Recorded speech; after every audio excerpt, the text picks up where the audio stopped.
შინაგან საქმეთა სამინისტრომ წინასწარი შეცნობით არასრულწლოვნის მიმართ ჯგუფურად ჩადენილი არაადამიანური მოპყრობის ფაქტზე 9 პირი დააკავა. გამოძიების ინფორმაციით ეგრეთ წოდებული ფაშისტური იდეოლოგიის ჯგუფის წევრებმა წარსულში არსებული უთანხმოების ნიადაგზე არასრულწლოვანი წინასწარ შემუშავებული გეგმის შესაბამისად მოტყუებით მიიყვანეს თბილისში არსებულ ერთ-ერთ მიტოვებულ შენობაში. ადგილზე მომხდარი სიტყვერი დაპირისპირების შემდეგ დაკავებულებმა არასრულწლოვანზე ფიზიკურად იწალდეს, ასევე ცივი იარაღი სხეულის სხვადასხვა არეში დაზიანება მიაყენეს და მის მიმართ განხორციელებული ძალადობის, ფიზიკური და ფსიქიკური იძულებისა და ღირსების შემლახავი ქმედებების ამსახველი ვიდეო მობილური ტელეფონით გადაიღეს. სამართალდამცველებმა ბრალდებულების პირადი და საცხოვრებელი სახლების ჩხრეკისას მათი კუთვნილი მობილური ტელეფონები ნაცისტური სიმბოლიკის ნივთებით, ცივი და პნევმატური იარაღები ნივთკიცებად ამოიღეს. დანაშაული 10 წლამდე ვადით თავისუფლების აღკვეთას ითვალისწინებს.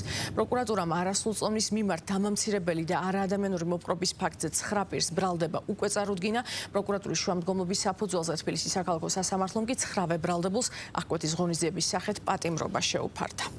ბრალდებულებმა დაზარალებული სიტყვიერი შეურაცხყოფის, დაანებისა და პისტოლეტების გამოყენების მუქარით აიძულეს დამდგარიყო მუხლებზე და დაჩოქილს ცივი იარაღით სხეულის სხვადასხვა არეში მიაყენეს დაზიანებები, ფიზიკური და სიტყვიერი შეურაცხყოფა. ასევე დაზარალებული აიძულეს პისტოლეტებისა და დანის გამოყენების მუქარით, ღირსების შემლახველი ქმედებებით, დაჩოქილ მდგომარეობაში მყოფს მობილური ტელეფონის ვიდეოზარით ბოდიში მოეხადა დაჯგუფების ეგრეთ წოდებული ლიდერისათვის.